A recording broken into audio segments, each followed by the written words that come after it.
Dans ce webinaire, nous allons vous montrer comment créer l'activité de type Shift et les tâches qui y sont liées.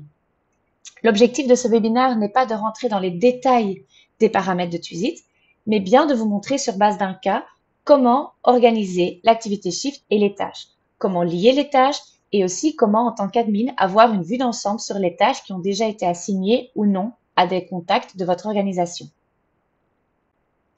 Il faut savoir que le type d'activité Shift est généralement créé en parallèle avec un autre type d'activité. Dans ce cas-ci, nous avons choisi le type événement. Donc, nous avons l'événement et en parallèle, nous avons une activité Shift. Dans ce cas-ci, nous avons décidé de faire le samedi un repas du club et le dimanche un tournoi afin de vous montrer deux exemples différents.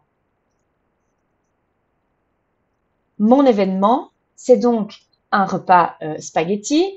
Nous voyons ici le résumé de ce que j'ai enregistré lors de la création de l'activité, donc le nom de l'activité, le type d'événement, l'heure de début, l'heure de fin. J'aurais pu ajouter un lieu ou une ressource. Mon activité, mon événement est public puisque l'objectif va être de le partager avec les membres du club, mais aussi avec des personnes extérieures qui n'ont pas TWiZit, par exemple via le site internet. Nous avons créé dans TWiZit un formulaire et les présences sont liées à ce formulaire. J'ai ajouté une image grâce au module média et j'ai complété la description avec l'heure des deux services. En parallèle, nous avons créé l'activité Shift. Dans cette activité, j'ai créé des tâches et assigné des personnes. J'ai également enregistré l'heure de début et l'heure de fin de l'activité de manière générale, mais pour chaque tâche, je peux également modifier l'heure de début et l'heure de fin. Pour chaque personne, pour chaque tâche, j'ai aussi sélectionné une fonction qui a été créée dans les paramètres. Toutes les tâches ne sont pas assignées à une personne, donc nous avons aussi créé des tâches vacantes. Par définition, pour les tâches vacantes, les deux options sont cochées, ce qui n'est pas le cas pour les autres. Pour certaines de ces tâches, j'ai décidé de permettre des remplacements. Pour pouvoir créer ces tâches, certains paramètres sont indispensables. Dans un premier temps, il est indispensable d'avoir au moins un type de Shift créé dans les paramètres. Ensuite, dans les fonctions de contact, vous pouvez également créer des fonctions qui sont liées au Shift. Ces fonctions-là, vous allez pouvoir les sélectionner lorsque vous assignez une tâche. Vous allez pouvoir dire quelle fonction doit être remplie par cette personne lors de cette tâche. Troisièmement, dans la gestion de l'agenda, dans les tâches, vous pouvez ajouter des paramètres. Dans notre cas, pour la fonction de barman d'un Shift, nous avons ajouté une condition. Nous avons ajouté la condition qui dit que le contact doit avoir plus de 18 ans pour pouvoir remplir cette fonction.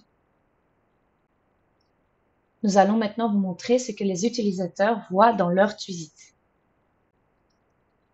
Dans le cas de James, nous avons autorisé les remplacements. Nous allons les voir maintenant dans son profil ce qu'il voit. L'utilisateur voit dans son planning qu'en parallèle à l'événement qu'on a créé, il est lié aussi à l'activité Shift. Il peut alors aller voir les tâches et voir à quelle tâche il est assigné. James est, lui, assigné à la tâche avec une fonction de service de 17h à 21h. Il peut demander un remplacement vu que la case a été cochée par les administrateurs. Il peut également voir dans les tâches une vue d'ensemble des tâches auxquelles il a été assigné. Il peut faire la recherche d'un remplacement. Nous allons maintenant regarder le tableau de bord des tâches pour les administrateurs. Dans le tableau de bord des tâches, vous avez le statut des tâches futures et vous avez aussi leur attribution. Donc, les tâches vacantes, les tâches qui sont en recherche de remplacement et les tâches qui ont été reprises.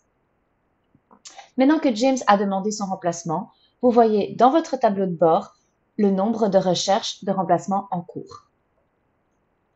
Si un autre utilisateur de votre organisation décide de reprendre en charge la tâche qui était d'abord assignée à James, vous allez voir que votre tableau de bord changera.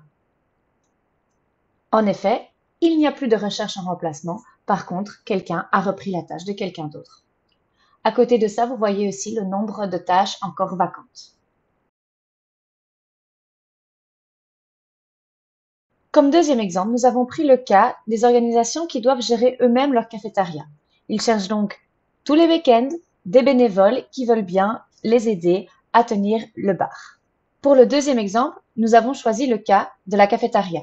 Certaines organisations gèrent leur cafétéria et doivent donc trouver des bénévoles pour tenir le bar lors de matchs, entraînements ou autres événements. Pour ce cas-ci, nous vous proposons deux manières de gérer votre agenda.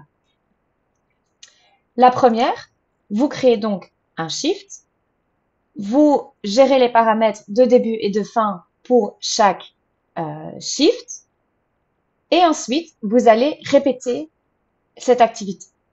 Vous allez répéter en fonction des matchs à domicile, de tous les samedis, de tous les week-ends, en fonction de vos besoins. Dans certains cas, il est possible de déjà assigner des personnes qui, tous les samedis soirs, dans notre exemple, vont prendre en charge le bar. Pour les autres tâches, il vous faudra donc trouver des personnes qui voudront bien prendre en charge les tâches vacantes. Il est aussi possible d'envoyer un rappel automatique aux contacts liés en fonction des besoins de l'organisation, 1 heure à l'avance, 2 heures, 12 heures, vous pouvez aussi en cocher plusieurs. Votre activité a donc été répétée, notamment le samedi d'après. Vous pouvez donc assigner les tâches vacantes à une personne. Si vous n'avez encore personne qui s'est engagé, vous pouvez attendre que quelqu'un prenne en charge la tâche. L'autre possibilité est de créer une activité shift, mais de ne pas la répéter et de la créer tous les jours où vous avez besoin de personnes derrière le bar. Ici, nous avons décidé de travailler autrement. Ce que nous avons fait, c'est que nous avons assigné la tâche à quelqu'un, à savoir le coach d'une équipe.